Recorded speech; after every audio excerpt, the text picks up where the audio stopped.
Hello, welcome back. I'm so excited that you are here.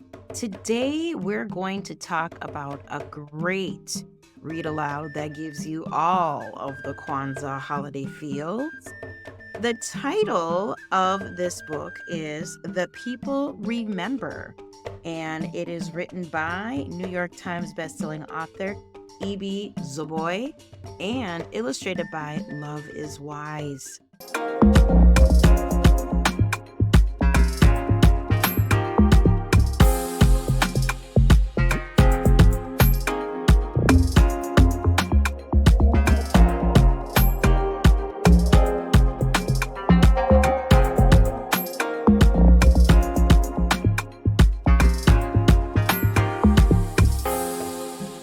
I am so excited to share with you this book. It really sets the stage of having you learn more about African American history. The book, The People Remember, takes you on a journey of Africans in the diaspora to the Americas with the duality of the holiday of Kwanzaa in poetry, while also infusing the 7 principles of Kwanzaa. You are going to be reading this book multiple times and pick up something new every time you read it. I love how E.B. talks about the people in reference to the African heritage people, the people of African heritage. They remember when it first happened, for example, in her book on the first page. They talk about new life milestones, new baby, trials and tribulations. They talk about what happened to their people during times of war and hardships and resilience. I love how she really talks about the real ethnic names and tribes of Africa and how they were taken into chattel slavery. She talks first and foremost about the kingdoms, the Empire Mali, the Ashanti and Fulani people, the Hausa, the Igbo, the Akan, the Empire Songhai, the Kingdom of Dahomey. When I taught in elementary school, I always started my history lessons when we talked about African American history. I wanted my students to understand that the African people that were brought here were kings and queens and royalty and people within the kingdom and working within the kingdom and how it started first and how they were taken. And E.B. really shows this same sentiment of they were chiefs and kings, and the betrayers and traitors for gold, copper, and iron sold the people in this time of war. Loveis Wise shows how there's beautiful illustrations of Africans in their attire and showing textile textures. And in the background, you can see the shadows of people being hauled into slavery, the tears, the shouts during the time of war, and how it was not a peaceful transition. It was human atrocities that were taken, and our students really need to understand that. I also want you to show them in this book how the slaves that were taken, they had their imaginations of flying from the boats, and there's lots of old African American historical folklore. One by Virginia Hamilton, I remember, of the people could fly. The same notion of leaving this horrible situation and flying away and escaping and trying to go somewhere deep away from being taken away from these boats and being at the bottom of the ships. Mami Wata is that folkloric character of where they would go and fall into the ocean to her for safe harbor, but of course they died in that passage. It also shows in this poetic verse of the book, E.B.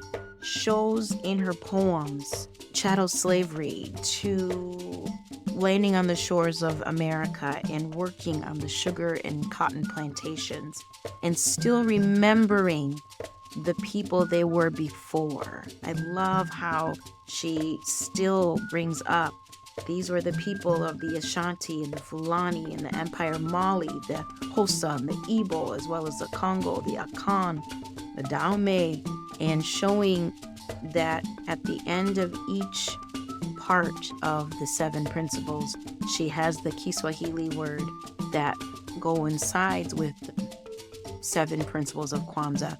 So you'll see umoja and then the English translation for unity.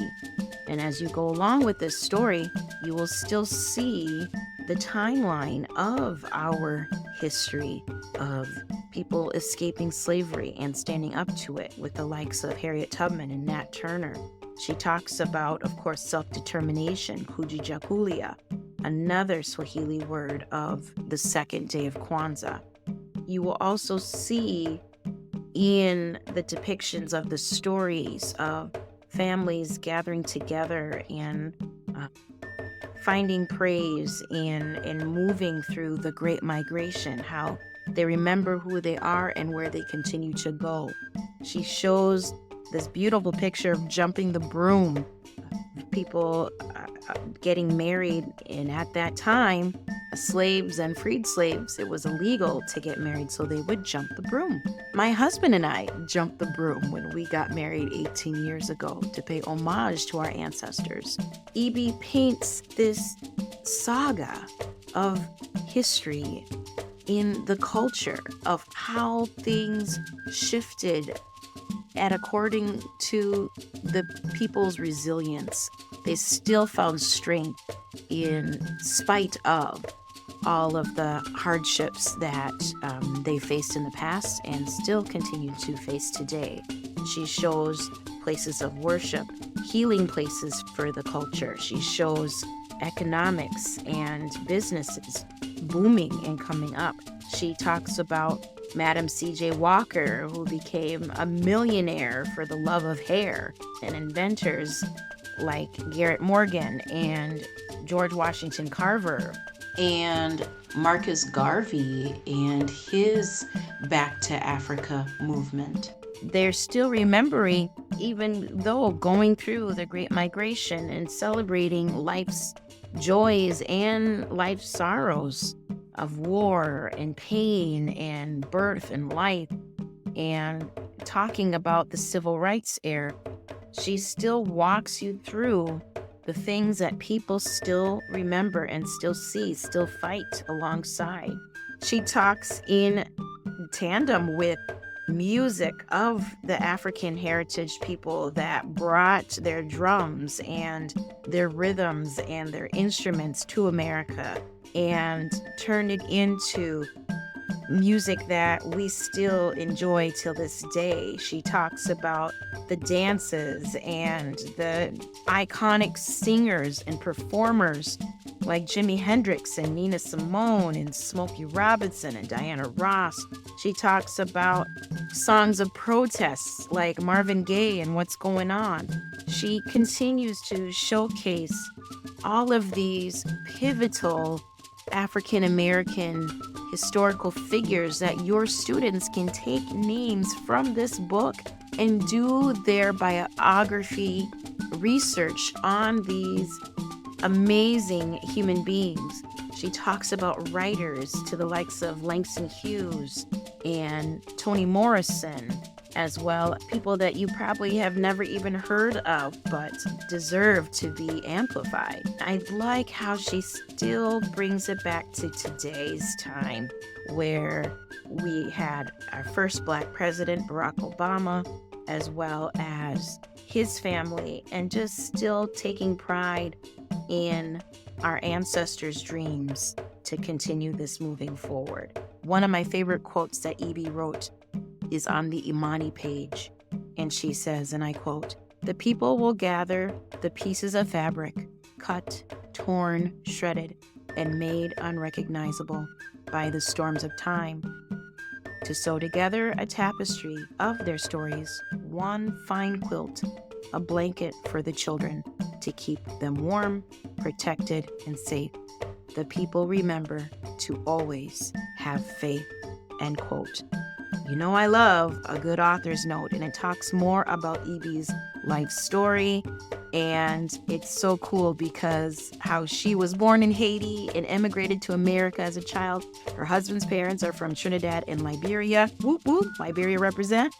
And how her 3 children do represent the African diaspora. I love how she's got the 7 principles of Kwanzaa and the meaning of Kwanzaa as well, and the journey of what brought her to creating this story. So I highly recommend educators to add this book to your Kwanzaa book basket. I highly recommend you reading it during your snack and read aloud times. I highly recommend you bringing this book to as many people as you can. It's such a great read, and it also gives you the timeline of events in African American history to continue to further your understanding. To add to more resources in your toolbox, be sure to head over to my website, jebaedmunds.com. I have lots of Kwanzaa lesson plans for you kindergarten through 5th grade teachers. That comes with a 6-page Kwanzaa vocabulary and workbook for your students to learn more about this African American holiday. That's all that I have for you today on this episode of the Cultural Curriculum Chat. I will see you next week. Take care. Bye-bye.